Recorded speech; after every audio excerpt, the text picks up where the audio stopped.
Hello there.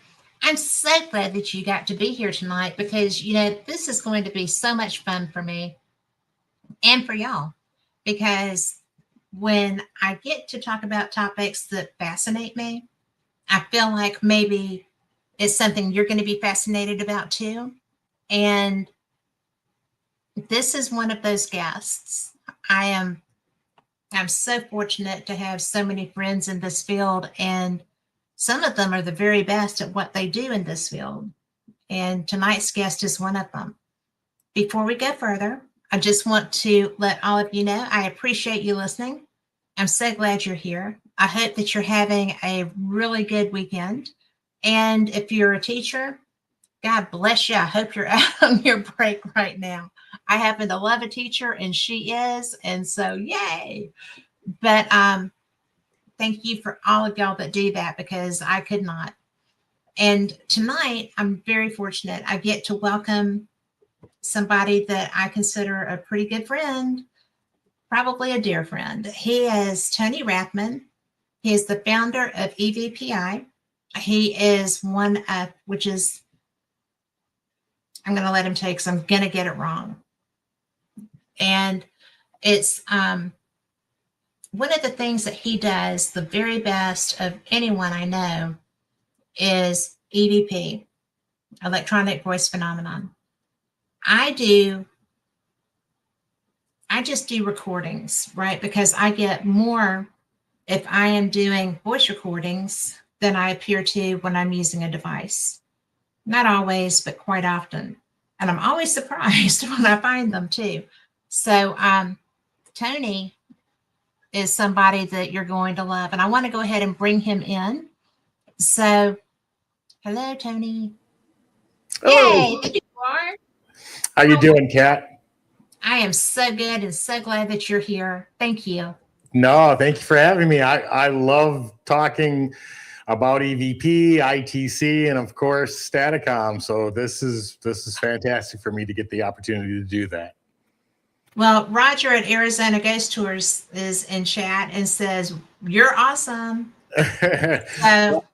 Roger's a good friend of mine, and he's actually when we first started with Staticom, we kind of kept it under the rug, not letting too much out about what it consisted of. And over about a period of 2 years, Roger watched every episode we had ever put out about it, literally pausing it, looking at different mods, and he actually built one pretty similar just by watching the things we had put out. So give him a lot of credit for that. That's pretty cool, because it's not just anybody can do that. Right. So I was impressed. Kudos, Roger. So he said thanks. But we met, oh my gosh, 7 years ago online. Correct. And I had the best time because I did this evidence contest, and I'm going to do that again because I thought that was brilliant. Hi, Karen. And I just thought that would be a wonderful thing because it brought me you and your friendship. It did. And you won that contest because you blew everything away. Well, thank you. You did. And since then, you've gone on and you have just built this and built this. And the work that you've done has just progressively brought better and better evidence. And we've been lucky in that state that a lot of the things that we have done have worked, have made improvements. Now, granted, there are hundreds, maybe thousands of ones that didn't make improvements, in fact, made it worse. But it's, no matter how many things go wrong, when you do get it right and you hear the difference, that just keeps pushing us further and further and further, because how far can we push it? How far can it go? And, when we upgraded from Staticom 2.0, to 3.0, you're going to hear the world of difference in the conversation. You remember when we were out in Gettysburg and running 2.0, you would get responses. You could ask a question and you'd get a response. The difference between 2.0 and 3.0 is that it's clearer, and 2, it doesn't cut off. 2.0, if you asked a question, maybe 2, maybe get a third one in if you were lucky, you might get an answer. But eventually that communication would drop off. That no longer occurs. That communication can go as long as they're willing to communicate back, or we shut the machine off. Okay, why would it drop? Why would it stop? There were a variety of reasons for it. Everything from principles within stochastic resonance to things that we determined that based on the computer being used, there's what's called a stochastic well, which holds a certain amount of energy. When that energy runs out, the communication gets cut. So there were a ton of physics principles that went into keeping that communication not only clear, but consistent. Okay. I was pretty freaking impressed when we were in Gettysburg. Well, you might be again then, at least I'm hoping. Well, I know I will be. You know, what did you bring? Because when we first met, you were doing regular paranormal investigations, getting great EVP evidence, because that was kind of your focus. Right. And what was your focus? That's what mesmerized you, really. It was. And what did you bring? What skill set did you have other than an avid interest and paranormal knowledge? What led you to doing Staticom to start with? Well, lots of things. First of all was almost 16 years ago, because we're coming up now on 16 years of doing this, I didn't believe any of it. And I didn't believe any of it because my father was a physics professor for 46 years. So everything I asked got a scientific answer. Dad, why is the sky blue? Well, it's blue because of the atmosphere that surrounds it, because there's water vapor in. When sunlight hits it, blue is the most reflective color. That's why it looks blue. But nothing about ghosts, spirits, any of that.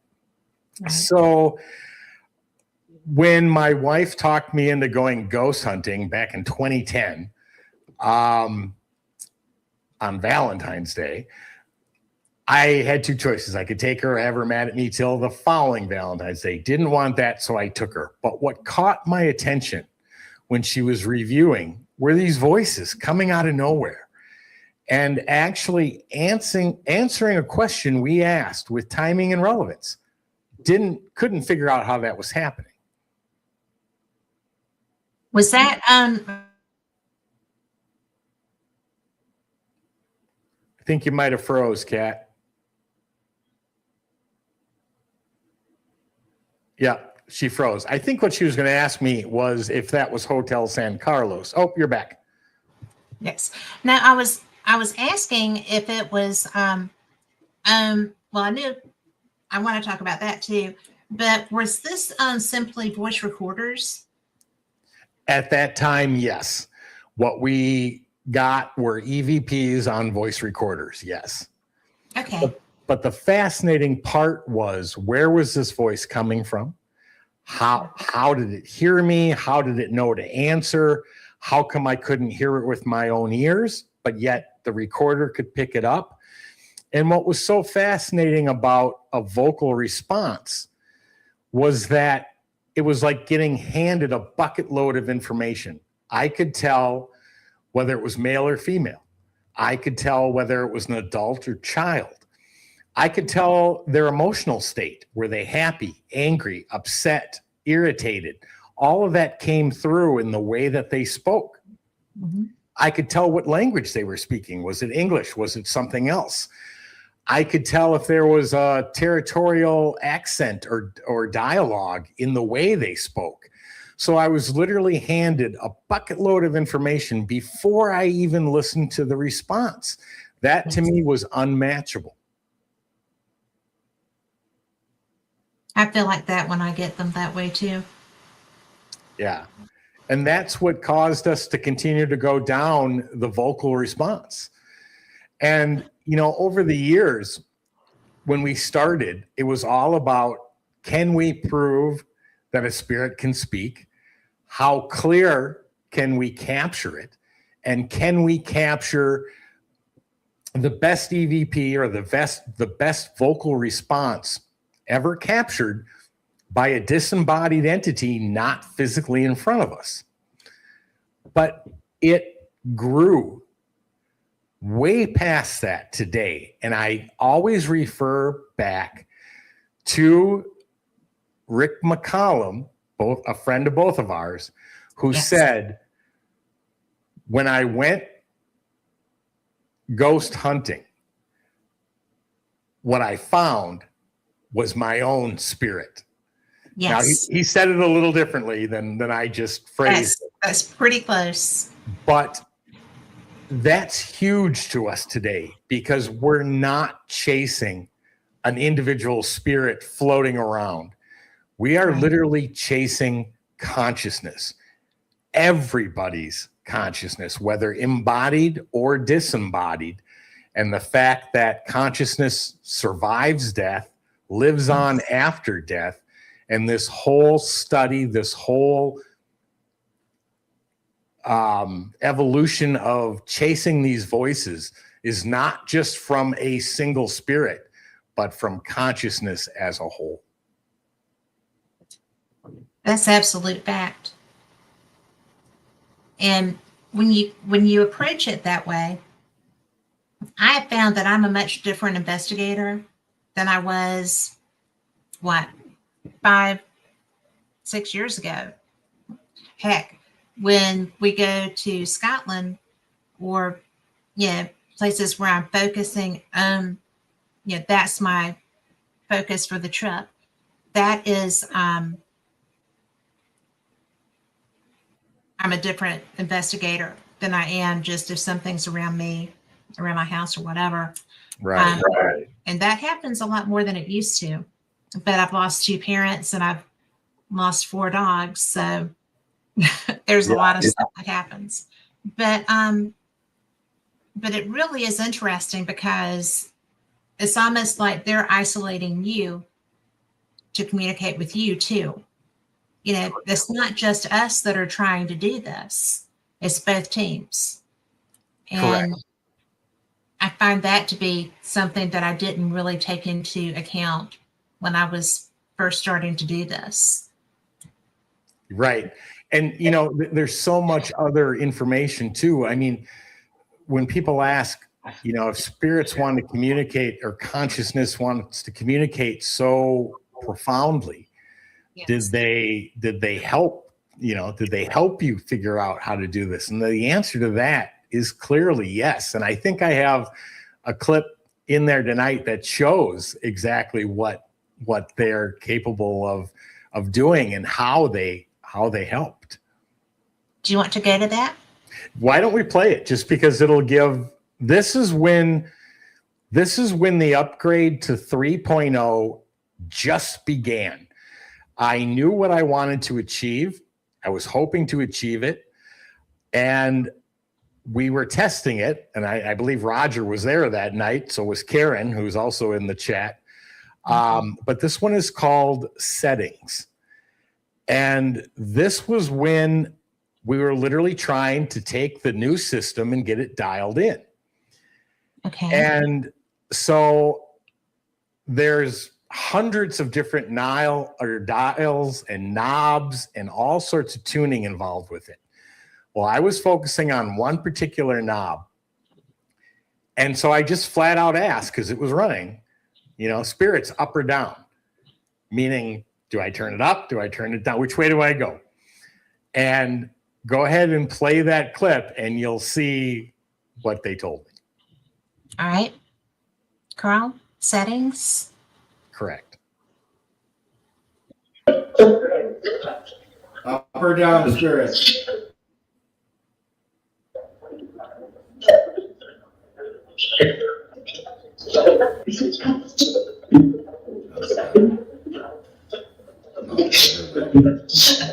Seven. Okay. You at 7.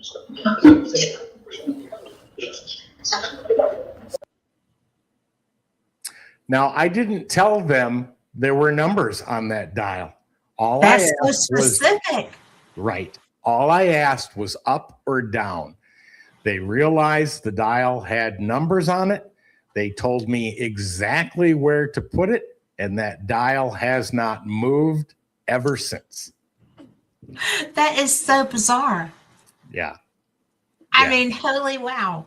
I mean, that's firsthand knowledge. And people always say, well, did the spirits help creating it so that they could communicate? Yeah, that's one example of probably 50 that I have where they gave me information to make it perform the way I wanted it to. Well, I'm going to put something interesting out here. To me, it's interesting. But, you know, I've been a paranormal investigator for ever since, you know, God was a child. And so when I investigated for a while with teams, and you find people that don't really have the same approach. And so I investigate with a few people, and we're kind of spread out, so we don't get to do that all the time. Not nearly often enough. But when I investigated with these teams, one of the guys that was there was always like, you know, he would ask for a spirit technician to help with EVPs. You know, if you can help us to understand you, if you can help us to hear you, that spirit, if you would ask him, what's your name? What are you doing? 7. I'm 7. And so this was back in the day. I mean, I love using my voice recorder. I get so much more evidence just using, of course, I don't always know I have it until later. After, right. And that happened to me at Sloss one time. I'll tell you about that. It was funny. But this spirit was like, you know, how the one that was helping to communicate only said 7. If you would ask him, you know, who are you? How do we? So I find that interesting that your setting was going to be 7. Yeah. And is there a correlation? There may be, because a spirit technician was guiding that. And I didn't really believe in spirit technicians. Okay. I didn't know. I thought that was opening yourself up a little too much. And, you know, here, you just take over, you know. No, you don't take over investigations. You know, it's just giving up too much. But that's interesting to me. I think that's bizarre. Yeah. In this area. Well, you know, we believe today, we kind of fell under a philosophical theory called analytic idealism.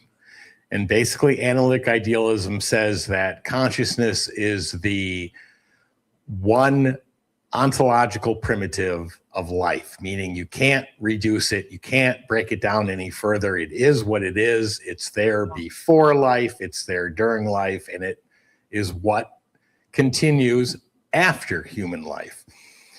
And, you know, one of the real important things for us was to make sure that we don't fight what science knows, because they don't know everything, but what they do know, they're pretty good at understanding. Yes. And so the one thing science can't do is understand or describe consciousness. Yes. It's called the hard problem of consciousness for materialistic science, and they can't answer it. They can't study it. They can't do any of that. So analytic idealism is a philosophy that basically says you don't have to understand it. It is the basic principle. And now if you look at where science is going, from materialistic science to quantum physics, to what's now being called quantum consciousness, like the OR theory. Consciousness is now starting to play a role in scientific exploration, and we think that's absolutely wonderful. Well, and people thought noetic science was just a fluke, right? Right. And now they're realizing that things that we call atoms and other elements are actually change their appearance when actually observed. Yeah. And that means that it is the conscious observation of it that is changing the actual reality of what's being observed. And that is their consciousness doing that. Correct. Not just ours. Right. I mean, it's reciprocal. Right. So the possibilities then, when you start to back that up to things like thoughts of mind over matter and thoughts become reality, that becomes so real, it's a little unnerving, because if you push those boundaries of what can be done then by thought, by thinking something strongly enough to make something happen, yeah, we believe it can. Yeah. Roger says consciousness is sounding like gravity all of a sudden. Perfect example, because yes. I mean, gravity was absolutely frowned upon and made fun of, and it took, I don't even remember how many years, a long time for it to be accepted. And now today it's even being altered, thinking maybe that science has found other elements that may be causing what we're calling gravity. But, you know, same thing with Galileo saying that the earth revolved around the sun and the earth wasn't. Yes. But half of the huge progresses made in science were not looked upon favorably to begin with. And even back in a heretic lately. Exactly. Even back in the 40s, Nikola Tesla said if science would spend a decade looking at phenomena versus material, they would learn more in a decade than science has learned in its lifetime. And we believe also that to be absolutely correct. I agree. That man was so, I swear, he had to have been a traveler. Could have been. He had thoughts, ideas, and theories, and he proved most of them to be correct.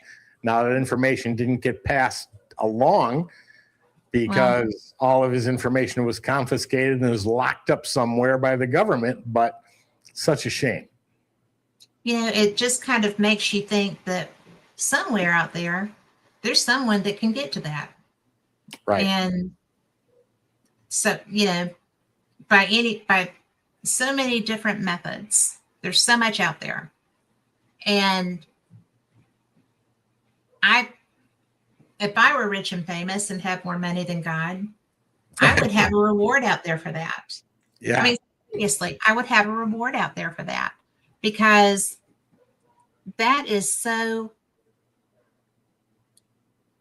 it's so potentially, I believe it's true, that there is stuff there that would make everything about the human existence better. Agreed. And I mean, he wasn't stupid. He was so intelligent and so ahead of his time that he was a threat, or they wouldn't have treated him that way. Exactly. So I would offer anything I had if I were, I'd need enough to live on the rest of my life, but I would give the rest of it up. If I were Bill Gates, I would be finding that stuff. And there's people, I know people that I think have skill sets that would be probably capable of doing a little traveling and finding things. You do too. Yeah. Yeah. It's so funny though, even when his material was confiscated, they had, I can't remember his name, but they had a scientist review it. Scientists came back and said, well, these are, fantastic ideas, but they're the thoughts of a crazy man. And, so they literally dismissed it, even though they didn't try to replicate it. They just dismissed it. And that to me says they're hiding something. Yeah. Well, I mean, there's no way. The people that were attacking him and the people that went in knew what they were doing and why. Right. And Robert says that in his humble opinion, Tesla's work was probably destroyed upon discovering what it was and what it meant. Well, without a doubt. I mean, if you look at how even the world is run today with energy, oil companies, pharmaceutical, it's all about money, income, and controlling that. Yeah. And when something comes along that obliterates that option for that income, they'll get rid of it so faster than a heartbeat or a blink to make sure that income for them doesn't go away. Well, we see a lot of that, don't we? We do. And it's still so frustrating to me that was allowed to happen. And Great. Roger says the science of today would blow the science of the past out of the water with thoughts of crazy Tesla's creations, and thoughts would have blown apart capitalism. He's right. Yeah, you're absolutely right. And those fears are probably what made it disappear. The fact that he had created a device that gave free energy, not attached to wires, which then you couldn't monitor, you couldn't tell who was using what, and you can't charge them for it. So yeah, that was a huge threat to them. Absolutely. And I don't know, I can get on a soapbox about that without too much trouble. But and I have actually touched stuff in a motor that wasn't supposed to be and wound up getting a DC thing and lived to talk about it. But it was a few minutes before I could. But the knowledge base is so it's just so above people in his period that I just think it's astounding. It absolutely is. And, science during that time, the early the 20s, the 30s, scientists weren't afraid to go down a path that may not have been politically acceptable without being criticized too bad for it. Today, it's horrible. I can't even we've been trying for over a year now to get a scientist to look at what Staticom can do. And a lot of them won't even touch it because their reputation's at risk if they are to look at something that breaks their materialistic foundation. And that to me is just so discouraging, because what Staticom can do is not, I don't want to say it's not normal, because we believe all of what we call paranormal is normal. We just don't understand it yet. Yes. But what it can do is not typical, I guess is the best way to put it. The fact that I can ask a question without a mic, without broadcasting my voice, and get a response from who knows how far away, with timing, relevance, and intelligence in the answer, just blows our mind. Well, it's because it's the coolest thing ever. I mean, it is. And yeah, it's really interesting because, Roger says, heck, science was thought of as witchcraft at one point, and now the paranormal is seen as such. True. And the paranormal is just a different level of consciousness. Correct. And but one of the things that I learned is that Well, let me ask you this. Have you gone outside of the US and Canada looking for a scientist that would help you with such, or? We've had some recommendations, and one of them was the Rhine Institute. And I still haven't written the letter. I had started it, so I need to finish that. I mean, we've gone to BICS, the Bigelow Institute of Consciousness Study. We went to, I'm drawing a blank on names, the Windbridge Institute. We went to Gary Schwartz. We went to Rob of Monroe Institute. We went to the other one in Virginia. I can't think of the name of it off the top of my head. IONS, I think it was. Institute of Noetic Studies. Right. Did you not get a positive response from any of these? No. In fact, some of them never even responded, and the ones that did was a automatic reply that says, "Thank you for your interest. Please check out our web pages and our, you can get documentation and studies here." And I'm like, you didn't even read what I wrote, did you?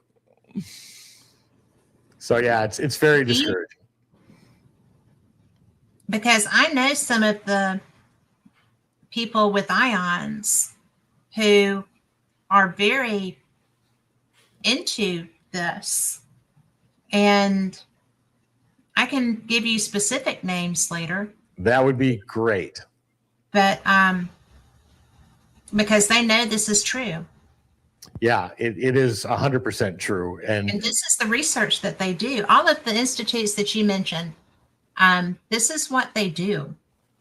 Well, and that's what we thought. And that's why we reached out. I said, hey, I have something that is reproducible. It can be reproduced 24 hours a day, 7 days a week, 365 days a year. You can study this. Nothing.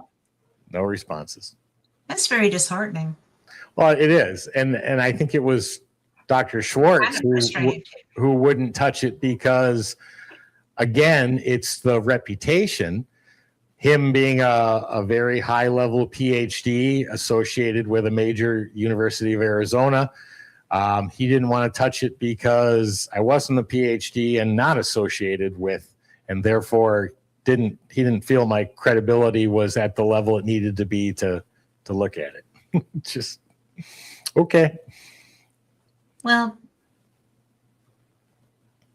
they have a freaking UFO library that's off the chain. So they're willing to open themselves up to certain unusual science studies, right? Right. That's hogwash. That is absolute hogwash. Well, that's what we thought. And unfortunately, we keep trying. Hopefully, eventually somebody will say, yeah, let's take a look. Well, we'll reach out to people. I'll give you people to reach out to at two of these places. I would love that. And, yeah, thank you.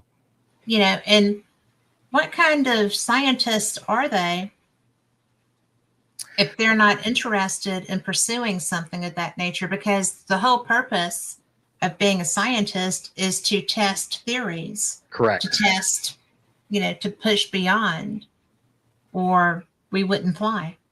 Exactly. And then it becomes the difference between science and scientism, which is completely two different aspects. They are. Right. One's supposed to look at everything, figure out through research what they believe is going on, and expand on it from there and say, okay, yeah, we believe this is happening, or no, we don't, and here's why. But if you're just going to ignore it because it doesn't fit your principle, that's not what science was meant to do. Sometimes from my reading, people I've talked to in the fields, various fields, they're afraid. And even people who do study not natural sciences, right? The paranormal, the things that are not easily explainable, even if they document people who are having experiences, I think that going beyond that level is something that intimidates, because if they maybe just positing an idea, a theory, if they are locked in to this mindset of, well, this is a human based phenomenon, but it's not necessarily human interaction, because a lot of this is not human interaction. It's different levels of spirits. It's coming from different places than here. It's stemming from, I mean, I know in my experiences, and I'm certain in yours, because you're getting a lot more information than I'm getting, what is the farthest removed from this time period information that you've gotten? That's a very interesting question for a variety of reasons. First of all, if you look at the construct of time and space, that's a human construct. We invented it. Yeah. We don't believe spirits are under any aspect of time and space. So to say where something came from, we can't, because if they don't adhere to that principle, which we invented, and our time is a linear based, saying that you have the now, and then you have the past, which occurred before the now, and then you have the future, which is yet to come. But yet you're never in the past and you're never in the future. You're always only in the now. You can remember stuff that happened in the past and hope for things to happen in the future, but it is literally the here and now is all that exists. And we believe that's the same for spirits. So people always ask us, well, did you ask them, have them tell you where they're from? Okay, how do you do that? If time and space, and especially space, is not based on feet, miles, light years, that's all human construct. Yes. We've had spirits say you wouldn't understand. And then people say, well, come on, we're smarter than that. We'd understand. Okay, let's break it down to as simple as it gets. If I asked you, Kat, do you like ice cream? And yeah. Okay. And I say to you, without using time, the human construct of time, tell me when you had your last ice cream. You can't The do last it. time my brain triggered that way. You can't do it. So, yeah, I mean, I get that. You can't say last week. Very, You can't say 3 days ago. You can't say 2 hours ago. That's all the human construct of time. Something as simple as when did you have your last ice cream? that's a brilliant descriptive. Without the use of man-made construct of time, you can't do it. So it's the same thing in our perception of why they can't say, well, I'm located here. Because first of all, we don't think they're located anywhere. They have the ability to be anywhere at the blink of an eye and thought of consciousness. They can create any environment they want. They can be anywhere they want. They can come and go. That? How do you know that? Well, because we've done tests where we've asked them to, like we did a test where we were in Phoenix, we had some friends in New Jersey and some other friends in North Carolina. We were all connected online. We had one person write a word on a piece of paper and didn't show anybody what the word was, just wrote it. We couldn't see it, wrote it on a piece of paper. He said, okay, I wrote my word. We used Staticom. We said, Staticom, what word did this person write? The voice came back and said, zebra. Our friend held it up to the camera. Sure enough, he wrote zebra. The person running Staticom was in New Jersey at the time. So they literally went and got the information. Now, whether they actually had to travel, that's the question. If the information is passed through consciousness, they didn't have to go anywhere. The person who wrote it was thinking what he wrote. They got that information through consciousness, from our individual consciousness as being human bodied to universal consciousness, and then sent that message back through Staticom, which was in a whole nother part of the country. And it gave us the answer online to all of us. That's fascinating. Yeah. Yeah. That's so fascinating. So, that's mind blowing. That is a whole different level. Absolutely. And with Karen and Roger, is this 3 or 2? That was 2. Really? Three's even better. So I'll be dead gum. With Karen and Roger, who are in the chat, Roger went and looked up, I don't know, 20 or 40 questions online about history. Because what we know is they will not ever give us future information. I can say something like, I have 2 different jobs. I can pick either one. Which one should I pick? Crickets. You're not going to hear a word. Because they're not supposed to mess with the timeline. Right. And they're not supposed to mess with our ability to learn, grow, and evolve. And some of that learning and growth happens through mistakes that we make and people that we affect by those mistakes. And that's how we learn and hopefully grow. They cannot touch that. We call them universal laws, but they will tell us anything we ask about something that's already occurred. So we were asking questions that Roger had the answers to, and there was about a 97% correct rate of answers to all the questions we asked. That's wicked cool. Yeah. Robert in chat said, like the scene in the Mothman prophecies, chopstick. Right. Exactly. Robert knows everything. He's so cool. Yeah, he's very cool guy. But the I don't really know.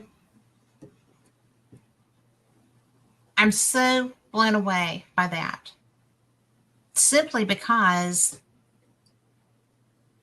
inconsequential things they can use to let you know something, but they can't help. They can't interfere. Well, they can't give you what we believe is future information, which could change the path you were meant to go down, to make the mistakes you were meant. They can't change that. Right. And for what reasons, I don't know. Or it could be something as simple as they don't know the future either. I don't know. But we never get an answer. And how do we know that? Well, because we've asked for the winning Powerball numbers 1,000 times. We've never gotten them. That's all right. I've put my question out there for those too, and I've never gotten anything. So Roger says they can help in the moment with non-life-changing queries. Right. He's absolutely correct. Is that like where's the remote? Kind of. I mean, because I've asked for something to be, I have stuff disappear in my house all the time.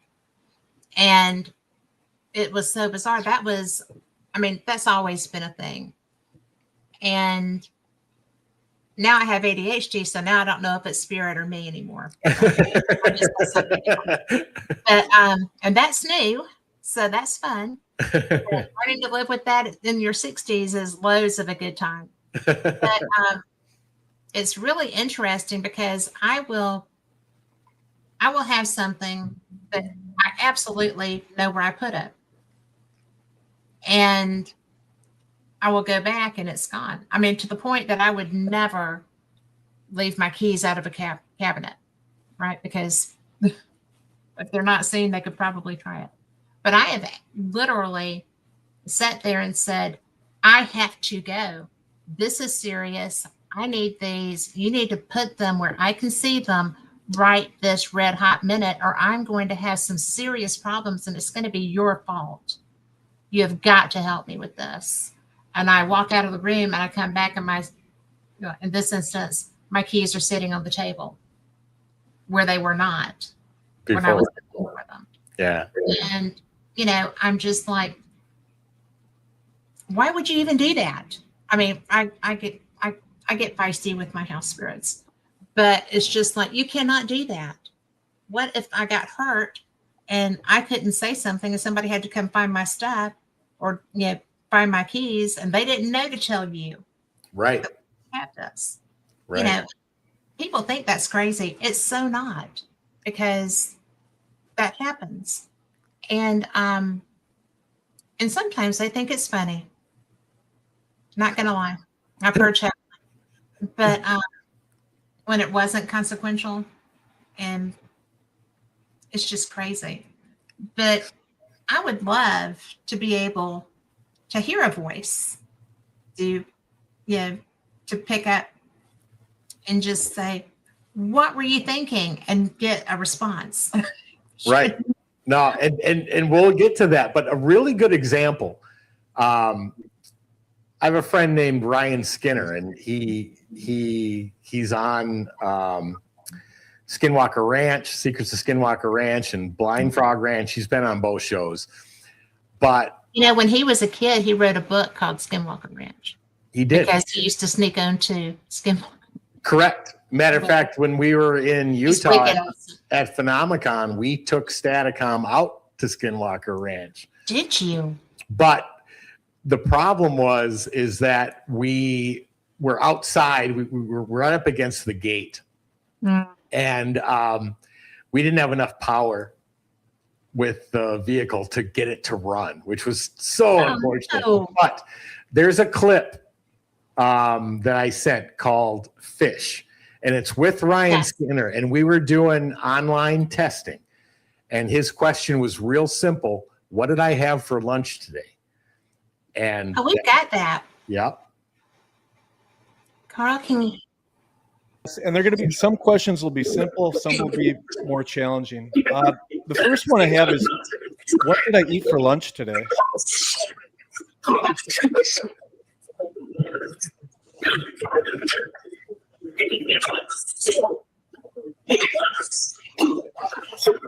Did you have egg salad? No.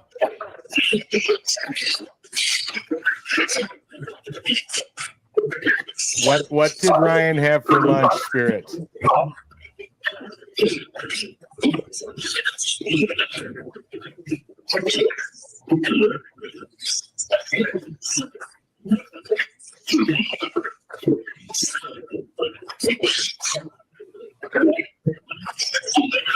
Can you tell me what did Ryan have for lunch?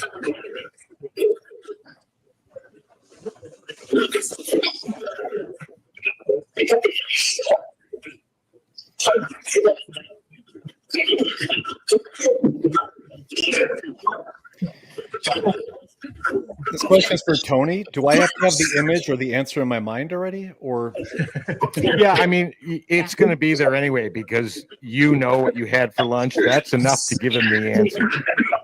Honestly, I'm pretty capable of being pretty brain dead. As a trucker, I can turn this brain completely off. It's like I just realized I didn't even know what I had for lunch until I just stopped. Oh, yeah, it would help if you know what you had for lunch. And that's part of what I'm trying to understand is, are they pulling this from my own thoughts? Or are they able to look? They're pulling it from your consciousness, which is connected to universal or theirs. Okay, spirits, what did I eat for lunch today? And I'm thinking of it right now.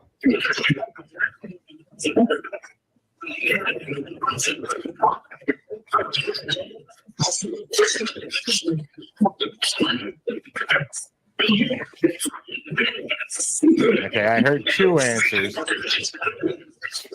Spirits, one more time. What did Ryan have for lunch today?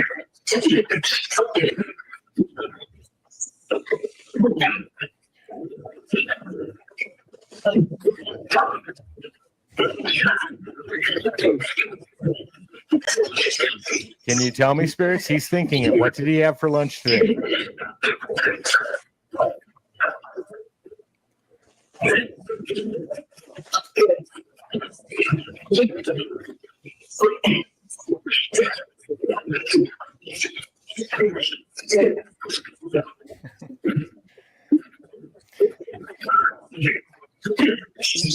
Tony, what I don't want to do is I don't want to come up with the answer. I want you to say the answer, Okay. because I might be listening for a word that I'm thinking of, and with that pareidolia.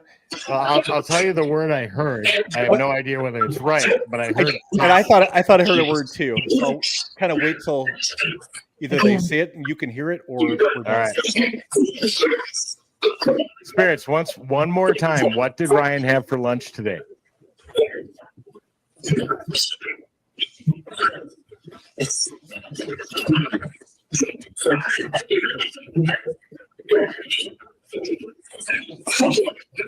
I keep hearing pasta. No?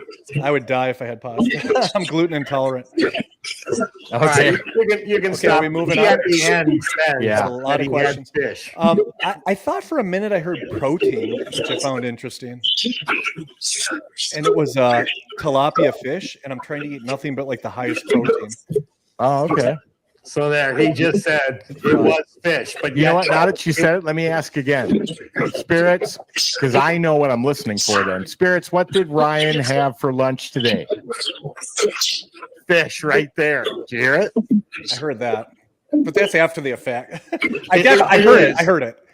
But I'm not going to count it. But how many times did they say it that we didn't catch before? It was only in review of the recording that they said it 4 or 5 times that he had. Well, I see why they cursed. Yeah. So, that's wicked cool. And it's nice to see Ryan too. But, it's really, it's phenomenal. And that was that 3? Yeah, I think that was the beginning of 3. But what I'd really like to do is, because that was one of the first tests we did online. And it is 10 times more complicated to run it online because it's multiple systems. It's 2 different computers. It's 3 different interconnecting mechanisms to get streaming to the imagery from Staticom to the vocals to Staticom. Everything's got to be put together and connected. And then it's got to go out via one mic on a live stream, which is super complicated. So that wasn't the clearest, but clearly I didn't know what he had for lunch. Right. At first, he didn't even remember what he had for lunch, but they did know, and they said it many times. Many times. And they were peeved that you didn't get it many times. Because we didn't. And that's that personality thing. People think that, people that don't investigate feel like these are just stuck in time. They're stuck in their period or whatever. And perhaps in some instances, I don't find any of them really. But unless it's like, the first time I drove into Gettysburg and I saw what I thought was a reenactment, and it was not. There were really spirits milling about this house outside. But, and they're obviously kind of stuck in their time loop, right? Well, we don't believe they are. Now, could there be instances where they prefer their environment to be what they came out of? But I think they have control over it. And if we believe that everything that an individual human learns through human life goes back, all the information goes back to universal consciousness. Yes, I believe that. Which then is shared. So asking a spirit from the 1800s and saying, can you speak into the digital recorder? They're going to have that knowledge of what that is.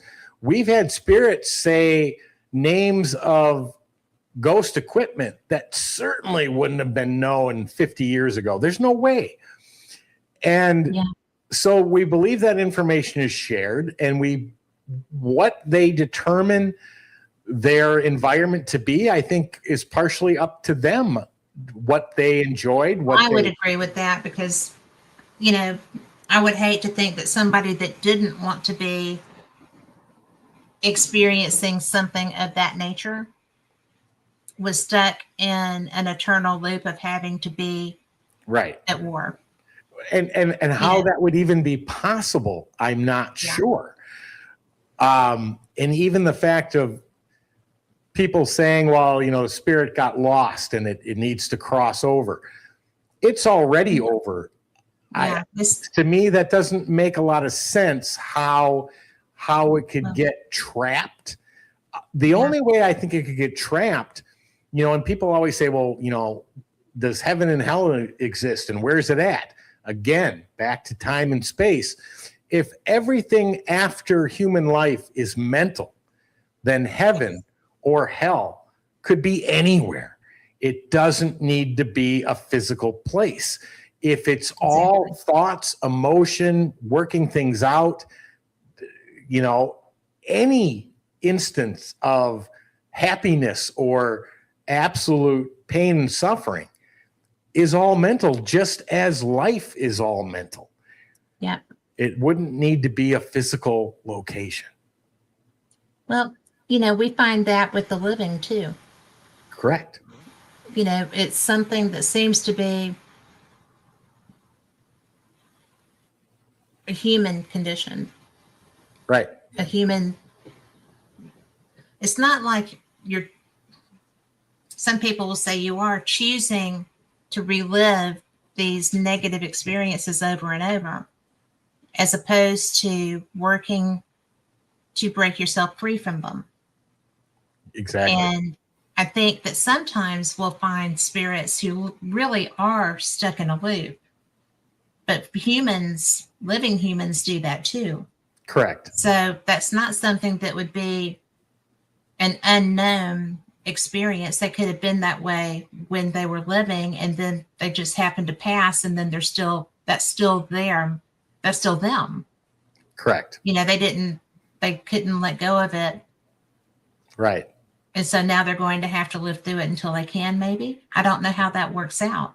Yeah, I don't have all the variables either of how that works, but if you're nothing more than energy, frequency, and vibration, you know, you should be able to, with an understanding, and maybe there's rules, I don't know, but you should be able to break through what people call traps and boundaries and being stuck.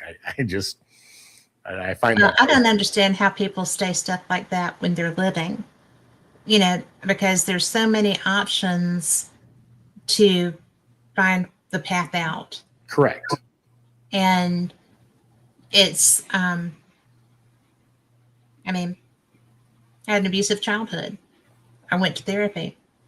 I walked into therapy one day and my therapist said, "See ya, you're done." And I was like, "Excuse me?" He was like, "No, you're done. You've worked through all this. You're fine. Nice. You know, go forth and live a good life, you know, basically." And so, you know, you either do the work or you spend all the time stuck in that. And, you know, I think that perhaps that's part of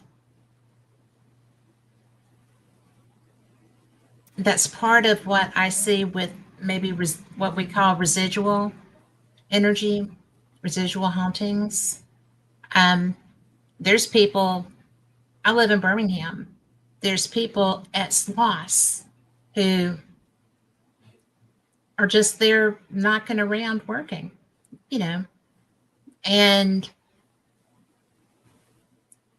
I have a doctor that his kid, you know, he told his kids what I did. They wanted to go on a ghost hunt. So I was like, well, we'll go to Sloss one day. You know, we'll just meet up one morning. And we did. They had experiences, but I had, you know, when we were done, I walked back out to their car with them, came back, you know, went back downstairs to where I had been and made sure that I didn't leave any equipment. And I heard people walking around up around the impellers. And it was a nasty day. People weren't there for fun, you know. So I just had a voice recorder going and I just yelled up, you know, who's up there walking around the impellers? I got 3 voices. And they were hilarious because one of them was like, bad customer. And then a little European voice said, Jawohl. And then another man said, bad customer, eat shit. And I was just like, didn't need to start anything, but just wondered who you were. I'm out. So they still interact. I mean, they're still who they were. Right. That doesn't change, I don't think. No, we've had people identify past loved ones by voice, By the voice, the way they respond. But the big thing between, like I said, 2 and 3 was to not have those responses drop off and to improve the clarity. So if you play the clip called responses, this is going to show that we literally can ask question after question, get response after response, and just keep that communication going. This is one of the first ones we recorded, so there's no real scientific questions being asked here. We were just seeing what it could do. But if you play that, it'll give a very good indication of the fact that this is now true 2-way communication. That is so cool. And it's called responses. Correct. Oh, that's not it.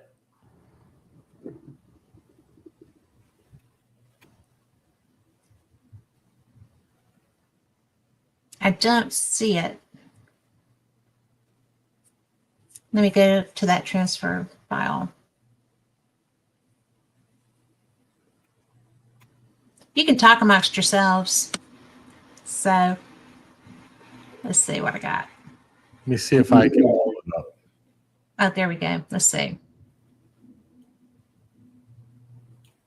I don't see responses. All right, let me see if I have it. Hold on. Okay. I'm sure I do. Give me 1 second. Here we go. And okay, I got it. Let me share this. Share screen. Let me add this. Okay. Let me make sure I share audio. Okay. And I want entire screen. All right, here it comes. Okay.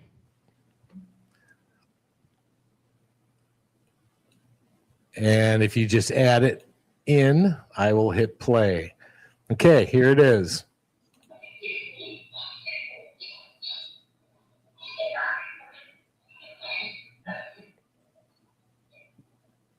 Rathman, I heard you say Rathman.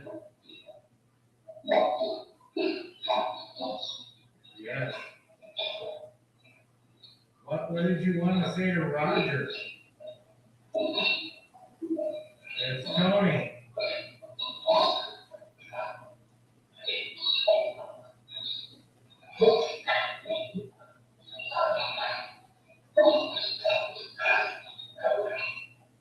Spirits, can you hear me? Yes, okay. That was a loud voice that just answered. What's your name? That's a strange name. How many spirits are here with us right now? A lot? A lot, yes, I thought you said. Because there's so many of you, is that why all the background chatter? They're talking? Do you have any messages for us?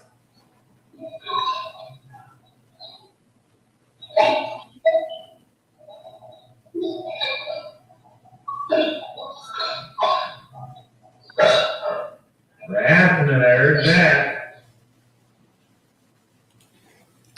So, yeah, big difference from From 2.0, you couldn't Yes. keep asking and keep getting responses. And again, different voices, different personalities, different dialects, male, female. It's mind-blowing. It is mind blowing because I was blown away by two. And this is a whole different world. It's a Not step gonna lie. up. Yeah, it's a step up from 2. I mean, it's just like, oh. And yeah, and Roger says even when they're talking amongst themselves, there's so much coming through. There was. I mean, that to me was, it's like you're sitting in the living room with them. Right. And yeah, that woman was just full of responses for you. And, you know, and they're thankful that you're providing a way for that to happen. Right. And you even heard that spirit go to another spirit, Roxy. He's talking to us. Like, I know. big Yes. shock. Yeah. Yes. And, you know, I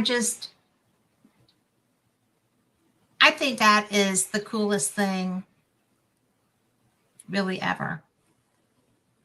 And when we get through, I have some place that I think you would be blown away by testing that because of the nature of the spirits that are there. I'll tell you that after we. Sounds great. I would love to hear it. Yeah, you would be so enthused, and the owner would too, because there's a lot of research that she's doing. Perfect. And they're getting, without this, they're getting communication. Nice. And so with something that was so much, I don't want to say easier for them, but I feel like it is, but would give them a chance to have more clarity. More clarity and that she's not really gathering. You know, right. that they're having a hard time getting everything explained, and it's the coolest research, and I'm sure that she would love to talk to you too. Awesome. But Roger says that the fact that, you know, you can tell the spirit was a woman, and, you know, their name and what they're trying to get across. This has to be so liberating for the spirits. Correct. You know, I just can't imagine feeling like, I mean, I know that my spirits get upset because I'm not getting something. You know, I think that's when things disappear. Yeah. Right? They give Or up. when you're feeling like being an asshole. But, you know, that does happen. But, you know, it's not really being ugly because it's almost like a prankster thing. Right. But I can't ask, because I'm not going to hear every time, why are you being such a jerk today? You know, what do you need me to do? What have I not understood? Right. And, you know, I've just got to think that everybody would love to have this in their hand. They would, and we'd love for them to have it, because Yes. only through other people using it and getting the same type of responses will that help prove that, hey, you know, this is as real as it gets. And we want that to happen. But we don't want to put something out until absolutely. we pushed it to the level that we know, okay, this is as far as we can go. So the next, I don't know, year will probably be the determining factor of, you know, how far we can get. But I think that as they learn it, that you'll be able to, as more spirits become aware of it, I guess. Yeah, well, absolutely. Like I was saying before, that I just partnered with a fantastic ITC researcher and electronic engineer in Brazil. And when we got through all the contract signing and, you know, everything's NDA, can't share this, don't show anybody this. And I said, okay, here's my basic setup. And when he turned it on and started asking questions, the spirits immediately said Staticom. They knew the system, but they were speaking to him in English, because that's what They speak to me as well as Right. other languages, and I've got clips to show that as well. But I said to him, just tell them that you need Portuguese. And it wasn't more than 24 hours later, he sent me clip after clip. They are now speaking to him, exact same system in another Yeah. part of the world, because he's in Brazil, so South America. They communicate with him in Portuguese now. Get out of town. Nope, dead serious. Okay, that's a whole different kettle of fish. Oh, yeah. I mean, that's a whole different. It's behavior modification. It's picking up, bringing a different skill set that they're Right. doing. They're Yeah. bringing the different without anything more than just the information. Right. And the gentleman's name that I'm working with is Samuel Andrate. And his father did spirit research and wrote a couple of books and all sorts of other things. So his son learned some of it from him, and then of course his electrical engineering. But he was blown away when he turned it on and he heard full English sentences. And then he's like, how do I'm like, just tell him, just say you speak Portuguese, have him use your native language. Sure enough, wasn't the next day he was sending me clip, and now they're speaking Portuguese to him. Yeah. Just amazing.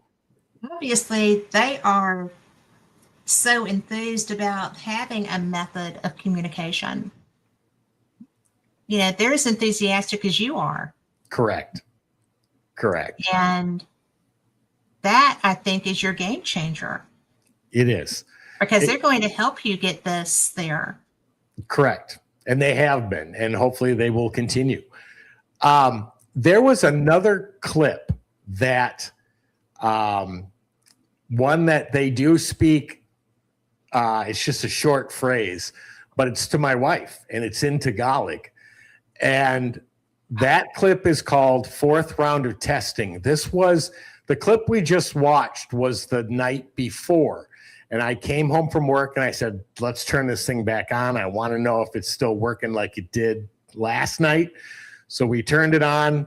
The clip's called Fourth Round of Testing. Go ahead and play that. And you'll hear that Tagalog phrase, Kailapan, I think is the wording for it. And it means, when was that?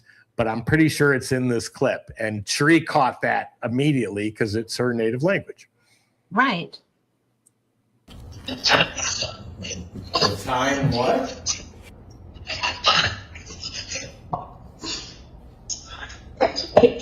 Well, I can hear you when you whisper. You know that, right? Spirits, if you're not familiar with this device is called Staticom. If you heard me say Staticom. That's better. Now, can you say Staticom for me, please?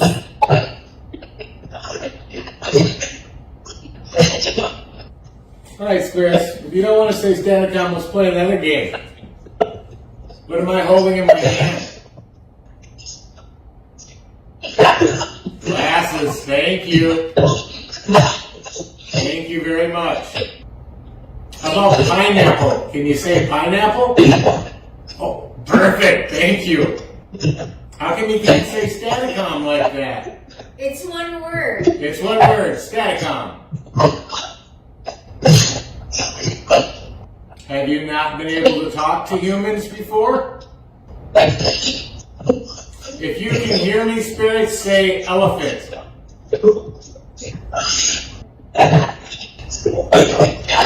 Do you know Tony?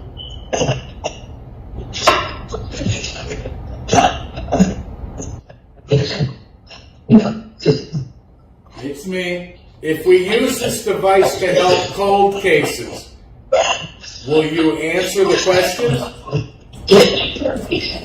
Yeah, sure. You bet. Thank you. That will help. That'll help a lot.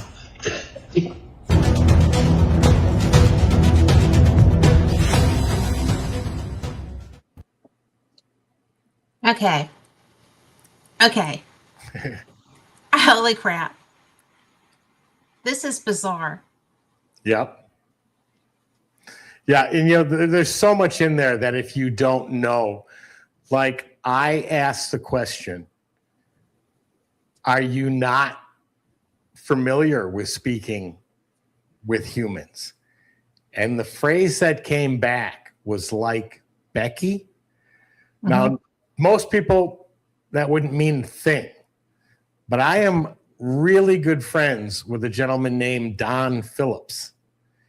Don Phillips was on Unsolved Mysteries with his abilities. And the spirit he communicates with is named Becky. And I actually had her respond to me through Staticom, and I sent it to Don. And, he said, oh my God, that's her. That's her voice. But to have a random spirit say like Becky, yes, blew me away. And then, like I said, they answered my wife in Tagalog, Kailapan, which means when was that? And then we're going to get to the fact of what I asked the question about, can we use this for cold cases?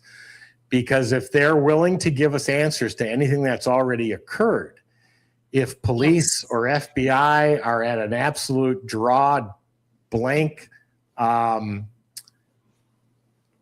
knowing which way to turn, this can probably help and get them answers immediately to more information. And it wouldn't have the stigma Correct. that using a psychic does. And the only reason that probably has the stigma is because you have a third party interpreter. Yes. Meaning they get whatever messages or information or feelings that they're receiving. Then they have to reinterpret it into what they believe it to be and then reinterpret it to you. Yes. Whereas Staticom, you don't have any of that. No. And I was going to say, it is what it is. Right. It is what it is. But I can't tell you how many mediums we've had say, oh my gosh, this is exactly how we get messages. I'm not sure who's saying what. And, I'm getting mixed messages from multiple different spirits and they're all trying to communicate at once. Well, Staticom shows that to actually occur. Well, yeah. I mean, when that woman was communicating with you, there was all kinds of stuff around her. Right. I mean, she was getting feedback from other people. Right.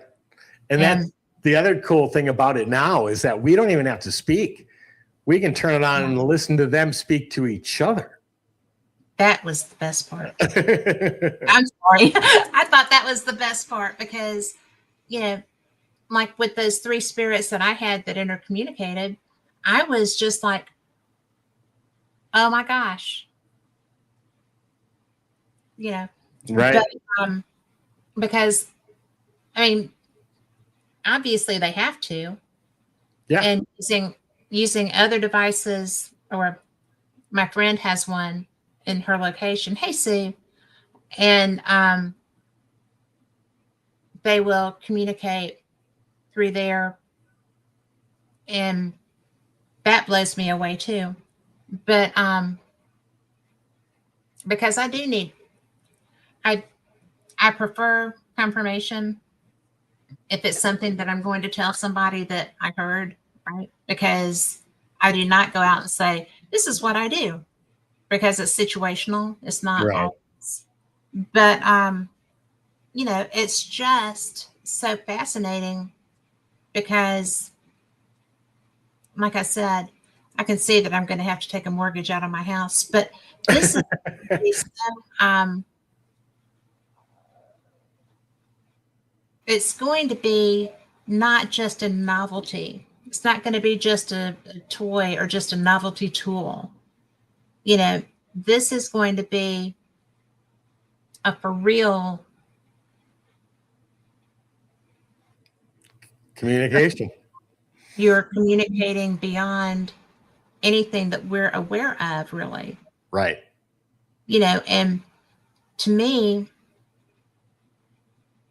obviously they don't have to be in this plane of existence. Do they even have to be in this plane, this cycle of time, or, you know, in a galaxy far, far away, which is the one that I find fascinating, because I do get feelings relevant to that, you know, and so I think that that makes it a whole different world. And I think that probably that has a lot to do with how you have caught people's eye, maybe. Yeah, I would agree. That you are. Thank you. And outside of the paranormal field, you know, this is something that people are talking about outside of this field. Right. And that interests me too, because I do a lot of different things because I have a lot of different interests. And, you know, I'm a member of the Scientific Coalition on UAP Studies, which is a lot of rocket scientists and engineers and pilots and astronomers, and, you know, but it just really, I would use it for a lot more than ghost hunting. The doors it could open are, we don't even know the limits of it yet, but you said so many things I just want to comment on. You know, when you start talking about UAPs or extraterrestrials, and then you break that down to what we believe as idealists, that everything is consciousness. Well, then consciousness doesn't end at human life. No. It probably includes all extraterrestrial life as well. And then therefore, all that knowledge is part of universal consciousness and return to it. Because people always ask, well, how do you know you're speaking to spirits? Well, because they'll identify themselves as either spirit or consciousness. Right. But they'll say, well, have you ever spoken to an extraterrestrial? I wouldn't know. No, if you they're wouldn't speaking English, and because I can't see them, as long as I can understand what they're saying, I wouldn't know. But does that mean I have or I haven't? I don't know. All I know is I can understand what they're saying. And if they have the ability to speak English or know our language, then I wouldn't know any different. Well, you wouldn't. And, you know, that's where the actual conversation comes into play. And if somebody's communicating with you, then obviously they're willing to have that conversation of some type. Correct.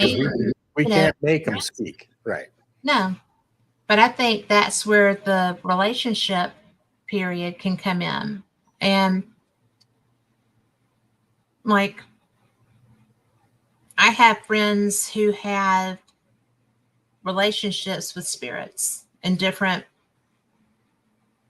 ways, you know, places that they go all the time and they're familiar, the spirits are familiar with them, or if you have familial spirits around you or any type of thing, you know, it's just the whole concept is mind-boggling.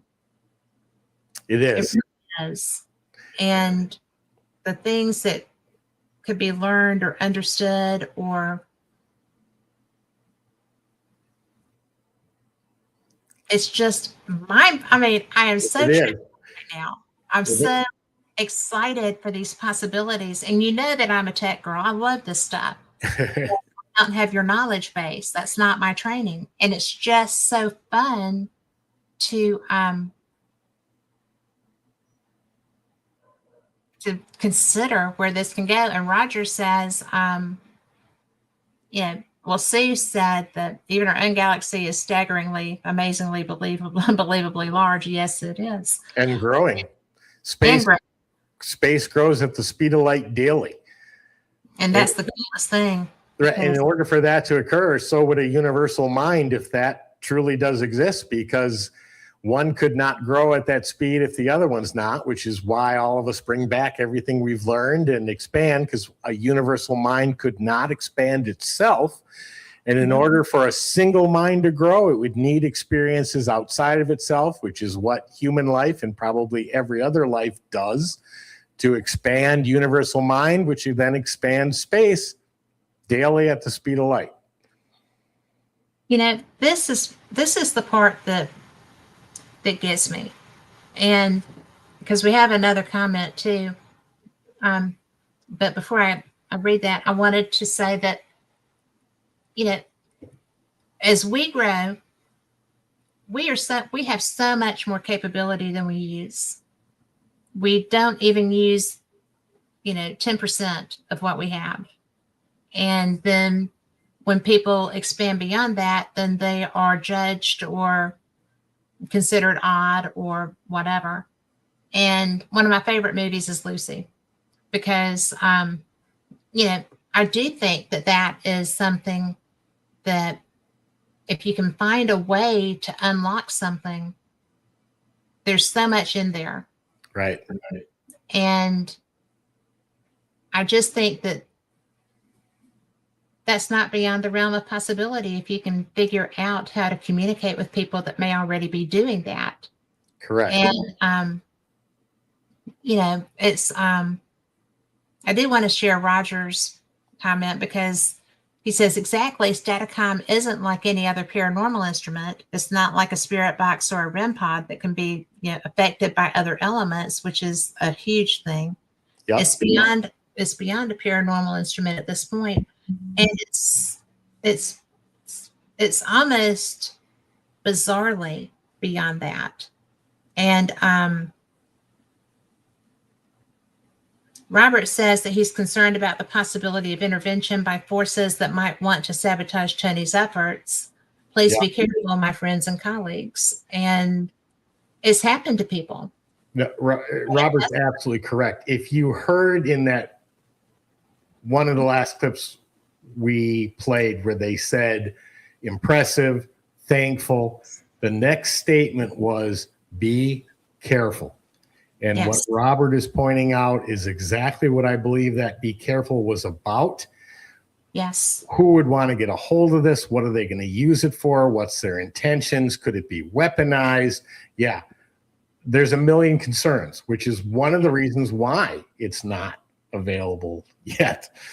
And something as simple as, let's say you're in court and you're fighting over a will and who is supposed to get the house. What if you could actually reach out and say, who's supposed to get the house? And they get the person who wrote the will and said, no, it was supposed to go. I have no idea what that would do to so many systems, not just legal, but religion-based, scientific-based. I mean, this would literally just cause bricks to come tumbling down once it could be proven. And that's what we're working on, to show that this is real. This is not something we made up. This is not something we're imagining. This is happening. Yeah. And, the be careful, I think, was just to validate that this is a real thing. Correct. And that the threats can be real. And right. I agree with Robert too. Robert is a genius. He really is a genius. I'm going to tell the people in chat that I am Catherine Hobson. I'm on Tony's friends list. You can find me there. Or you can go to Fate Magazine Radio on Facebook and message me your mailing address if you want to, and I will send you a copy. Yikes. That was my charger. Sorry. Things are just flying everywhere here in the old, room. Tony has a great article on Staticom in the newest edition of Fate Magazine. And if you want to send me your address, I will mail one out, and I will mail it out before Wednesday. So awesome. You should have it by the weekend, unless Christmas cards get in the way. But it's really good because, Tony is the Staticom guy in here, but there's, oh dear, I'm going to have to go to specs right quick because I do want to let people know. There's Stevie Tombstone, who does our tech stuff, wrote a really good report on skinwalkers, which, since we were talking about Skinwalker Ranch anyway, Maxim Furek, who y'all have heard here before, has an article, Chestnut Ridge.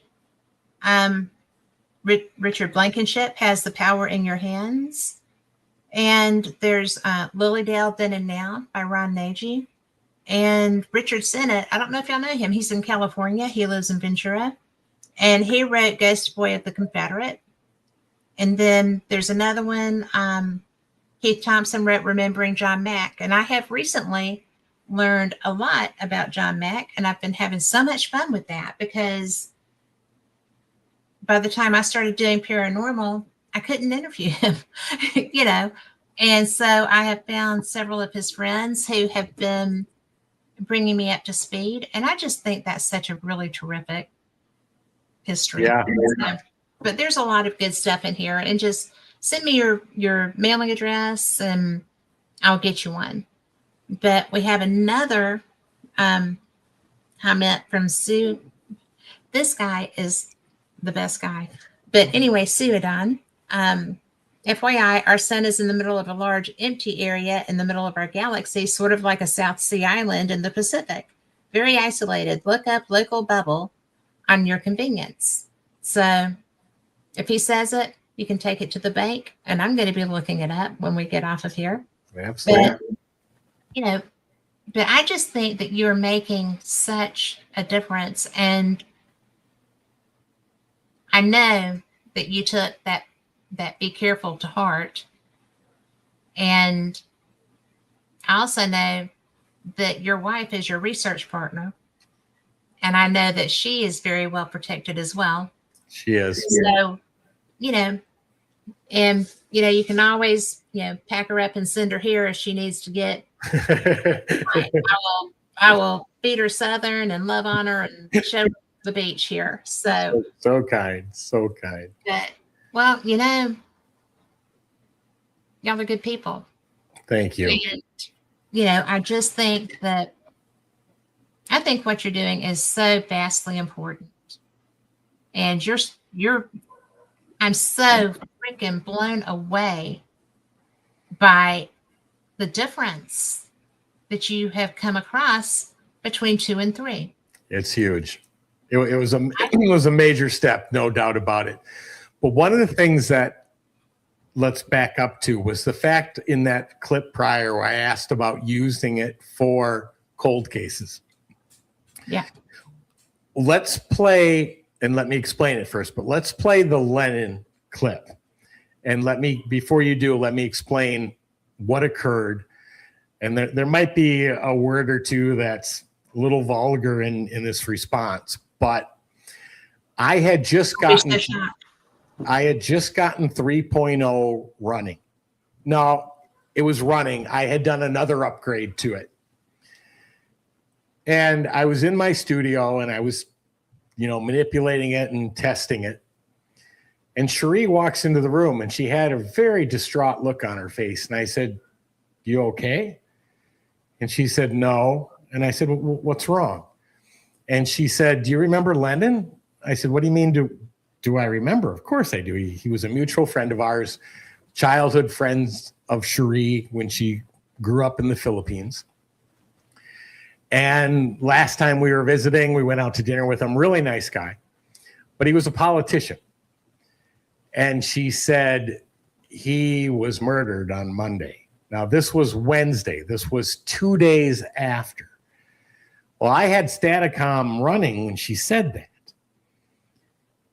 And so she started to speak again. I said, "Wait, so just don't say anything more."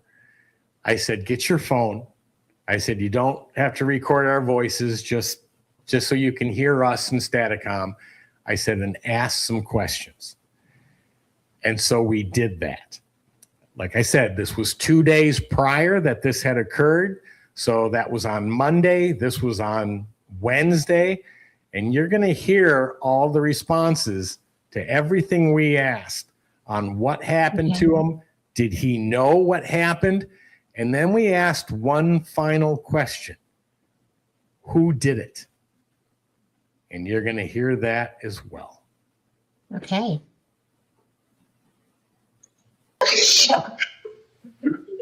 Yes, he was shot.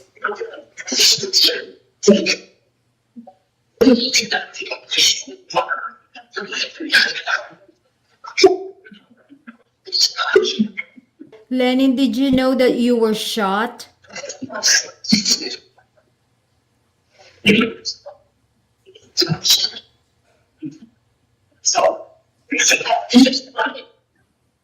Do you have a message for your family? To your mom? I saw you how they shot you or shoot you. Lenin, kilala mo ba kung sinong bumaril sa'yo?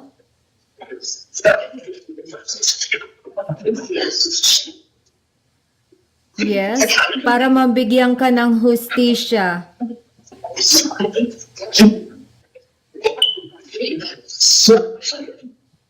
Kilala mo ba kung sinong bumaril sa'yo? Just give me the name, Lenin, so I can help you. Did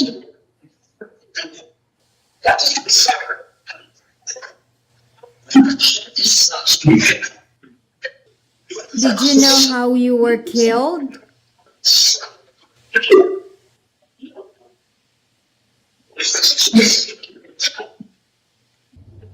Lenin was shot and killed last Monday. Lennon, do you know who did it or not?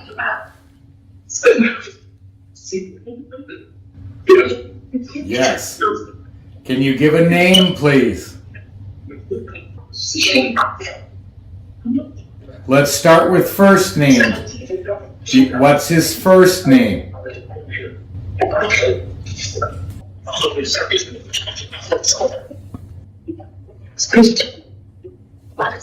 Christian. Was that a name? Was Christian a name?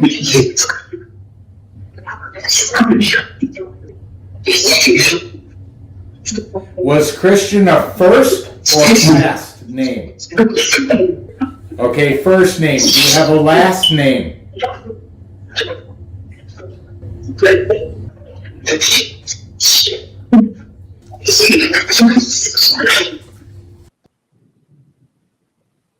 He even has plastics. I couldn't make out what that last. I put it in just maybe when we posted it, that other people might have been able to make it out, but nobody else could. But the chances of getting a first and last name.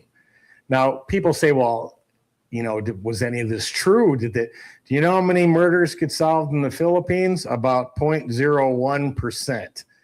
And because it's politically related, probably nothing is ever gonna happen. But to get a name first and last, and the fact that there was a comment made with a swear word in the beginning, that little Christian, well, Christian was the name, and we didn't know it when we were hearing that. But then Christian Dredney was the name that came through. So we released it because we figured if we didn't and it got solved, no one would ever believe us that we had that. So we released it prior. But and then a couple of those questions my wife is asking in Tagalog. Yeah. But yet they're answering in English because they knew I was sitting there as well. And I wouldn't have gotten the Tagalog answer. But it's just mind-blowing.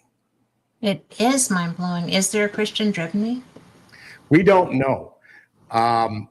There was a statement that was his publisher. Would a politician have had a publisher? Yes, he would have. Was he named?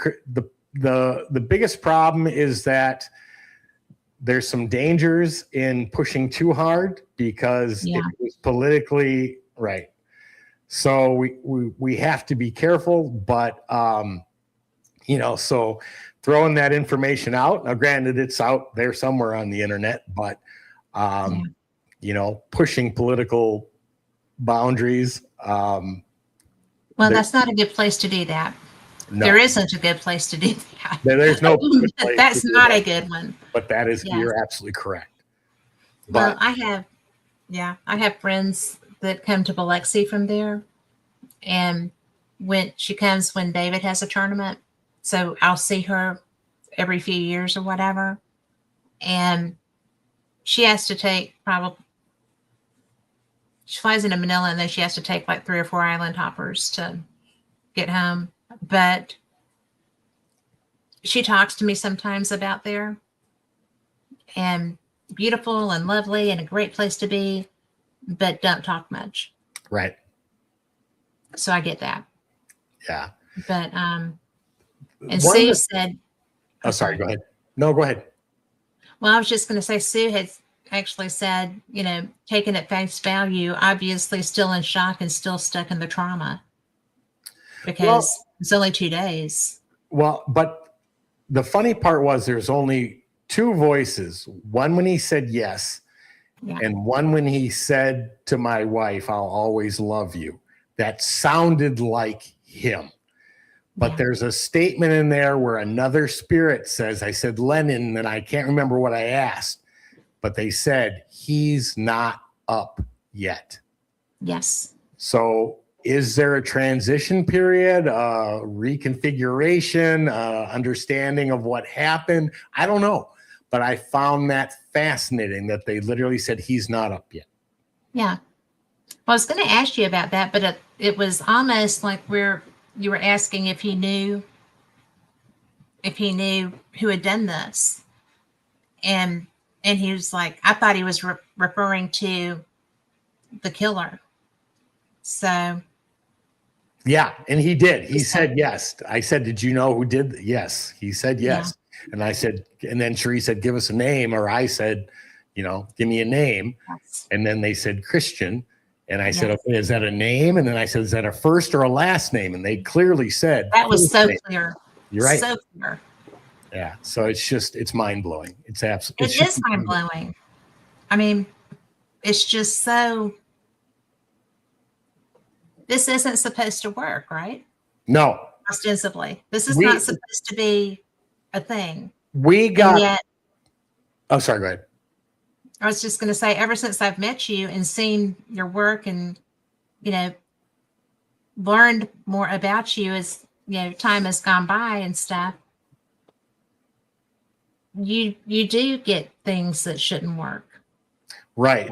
And so what we did was we finally got a very well-known, I'm not going to mention his name, double PhD scientist in computer science and electrical engineering. And he agreed to take a look at the components. He didn't want to hear anything about voices. He didn't want to listen to, all he wanted to see was the components, the makeup of the system.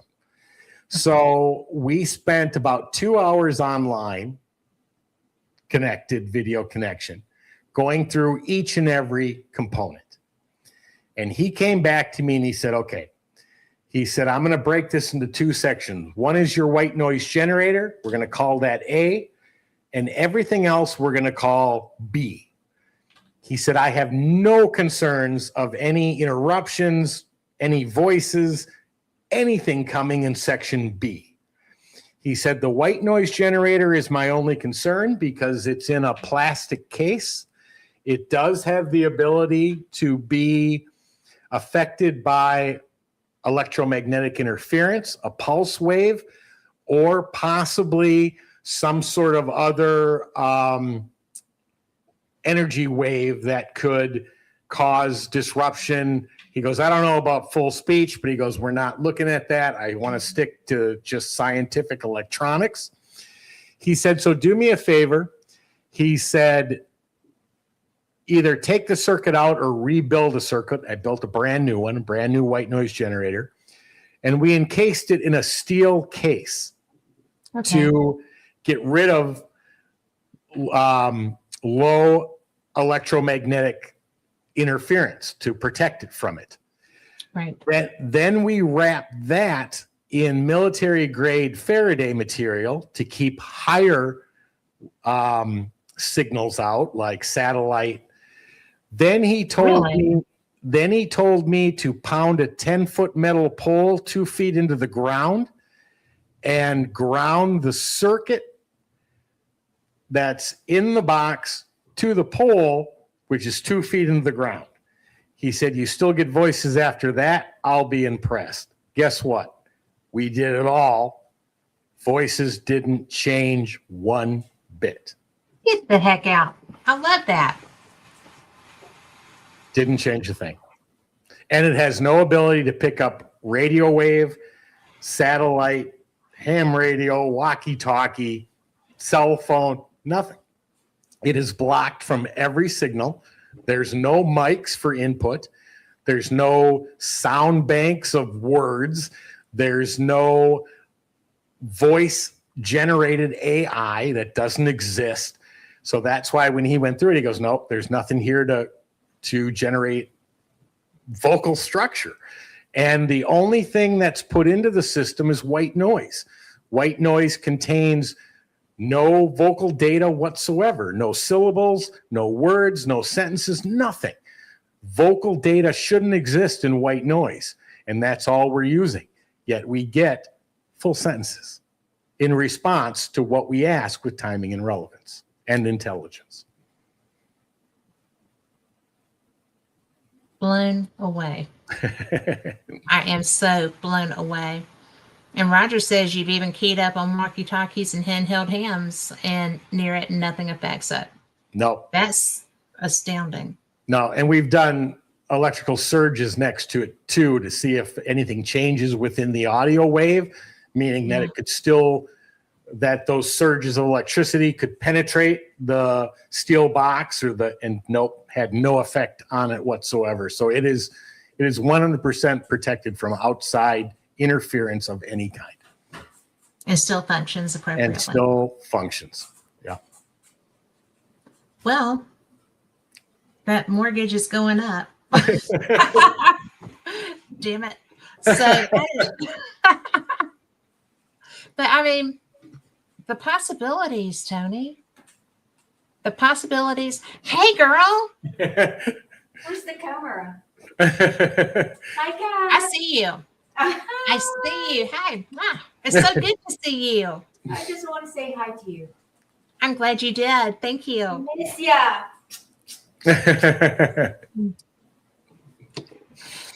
I do love your wife. She is So do so I. beautiful. She is a wonderful Inside and woman. outside. Yes, she is. So, Leonard, Robert, I'm going to get this wrong. Leonidovich, Vasiliev created a Faraday cage to shield telepathy. ESP got through. So, I mean, the same thing. Right. I told you, he knows everything. So, Yeah. Brilliant, man. But yeah. The scientist was just like, he's like, he's like, are you serious? It didn't change a thing. I said, no. He goes, that's all I want to know. I don't want to know anymore. Because they don't want to touch the paranormal side because of it can affect their reputation. And I completely understand that and respected the fact that he just took a look at the components. And that meant the world to me that he did that. well, that's if that's unassailable, then the other is too. Right. Right. Robert said experiments in distance influence discoveries by Russia's foremost parapsychologist. There you go. Yeah. But I just am, I think you're brilliant. Thank you. I've always been so impressed with your work. And even though some of it I don't get all the time, it's not my forte. I mean, I'm kind of my own interaction thing. And even that's not always, perfect by any stretch of the imagination. But, I just can't tell you enough just with the 2.0. I mean, I had personal experiences in that room with that running. And it was impressive to me that y'all could run side by side. And so there were two programs running simultaneously. And the spirits chose which ones to come through. Yeah. Plus, when we switched, we gave them passwords that they'd have to say, and they did. Every time we did it, they'd say the password that we gave when we shut one off, turn the other one on. And, you know, as just a random observer, which I was that night, well, the afternoon session was really hopping. I think the people in the room got tired, so I don't know what was going on when it started to slow down, but then it picked back up. I mean, it was bizarre because it never failed. Right. You know, I told you that my dad came through. My dad does not, as a rule, come through anything, whether he just wanted to be in Gettysburg with me or what. But, you know, it was just to me, that was odd. And Robert says, no disrespect for my other guests, but this show is the best one in a long time. So every show with you is the best one in a long time. I love having you on. But, you know, it's really the most bizarre scenario for something like this to work outside of, you know, I'm going to get in trouble for this, but the paranormal field is built around mysticism, and this person has these special abilities and that person has those special abilities, and only the people with those abilities can communicate with spirit, and, you know, yada, yada, yada. And I have friends that applies to, and it's true that they have these abilities. You cannot take that away from them, and this won't. But this is a difference only because there is no emotional attachment to a situation that you're trying to read. You know, there's not going to be a human element necessarily brought in, except that your friend Lennon was upset. He was audibly upset. He used the F word to describe this man, which is how I would feel if somebody shot me, by golly. Right. But I would probably have been much ruder. But, you know, it's just, if you take the emotion of the vessel of understanding, to phrase it that way, then, or the means of communication, you take the emotion away, then it's much easier to see that this individual was emotionally suffering because of being murdered. Right. Maybe he was dead. The guy was what he called him. And, you know, so there was a lot there. And to have a human element coming through a mechanical device, that to me is more indicative of the reality of what you've developed than really any other side, because with what you're using, that human element should not be there. Correct. So to me, that is just a brilliant piece of evidence that this is real. Couldn't agree more. And Robert makes another just great point. He says some religions are 110% against talking to spirits. And that is so true. But that is why we think, when I said before that we don't, everything that we did, everything that we theorized, everything that we put together, we tried not to conflict with science. We also tried not to conflict with religion. The only tougher part with religion is that there's a lot of inconsistencies even within their own framework. What he's saying is absolutely true. The Bible says do not communicate with spirits, but yet when you pray to God or you pray to Jesus, who are you praying to? If Jesus was a living human at one point and is now on the other side, you're still communicating with spirit. And if that is the rule or the law, then how come they can communicate back? If I'm not supposed to do it, then they shouldn't be able to do it either. Yet I'm having two-way conversation. Yeah. Well, in all fairness, Father, Son, Holy Spirit, separate entities. Spirit is part of that, though.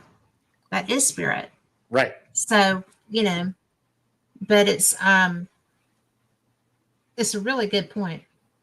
Yeah. But again, one of the hardest projects we've ever worked on, because science thinks that when the brain dies, the body dies, consciousness dies, because they believe consciousness is created in the brain. So they think we're crazy saying we can talk to spirits. Religion says you're going to go to hell. You're not supposed to do that. You got people who don't believe you and going, okay, that's way too good. He's making it up. No, I'm not. And then you got people who do find it interesting, but they're mad at you because you didn't tell them exactly how to do it. So this is probably one of the toughest research projects we've ever done because of all those reasons. Well, they're all pretty substantial. Yeah. Yeah, they are. But, I could talk to you for another 2 hours. I am I having can't the believe best. that went by so fast. I know, but I do want you to tell people where they can come and listen to you, and how to get in touch with you. Yes. And so the easiest way, Robert said, please contact me after the contact Men me. in Black visit you. I'm waiting for that day, Robert. I really do expect that at some point. But easiest way to get a hold of us, we have a website called entityvoices.com. There's a ton of information on there. We have a Facebook page, Tony Rathman. There's also a Staticom Facebook page. We have 2 YouTube channels, Entity Voices Paranormal Investigations, and the other one is Staticom. Now, most of the demonstrations, the live demonstrations, which we did one today, we had a little bit of technical difficulty, and I'm not sure why. I haven't had a chance to look at it yet, but we ran an hour live Staticom session, which allows, this is on our Patreon page, but allows our Patreon members to ask questions of their own to see what kind of answer they get. And the reason we did that is because there was all sorts of problems with having somebody pay money to get spirit communication, as well as dangers where the person doing it can lose the ability, and we didn't want that to happen. So patreon.com, Staticom is another place to see what's going on, but the easiest are probably YouTube and the website. well, And all proceeds for the Patreon all go towards my partner Samuel and my new research to 4.0. well, I tell you what, it is so fantastic to it's fantastic just to spend time with you. I But agree. to be able to learn more about this, because I am greatly enthused. And when you start getting more advanced things that you were talking about with 4, I want you back. Absolutely. You will always know where we're at, what we're working on, and I will come back anytime. Well, I appreciate that, because, I just love learning. I love spending time with you, but I love learning about this project, and your regular, Entity Voices has always been fascinating to me. Thank you. So, I know what a good researcher and investigator you are. So Appreciate that, Kat. Thanks. Thank you.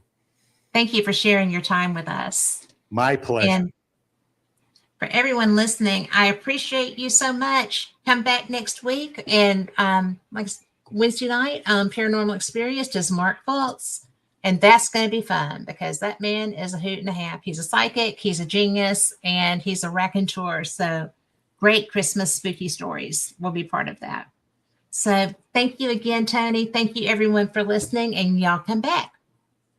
Good night.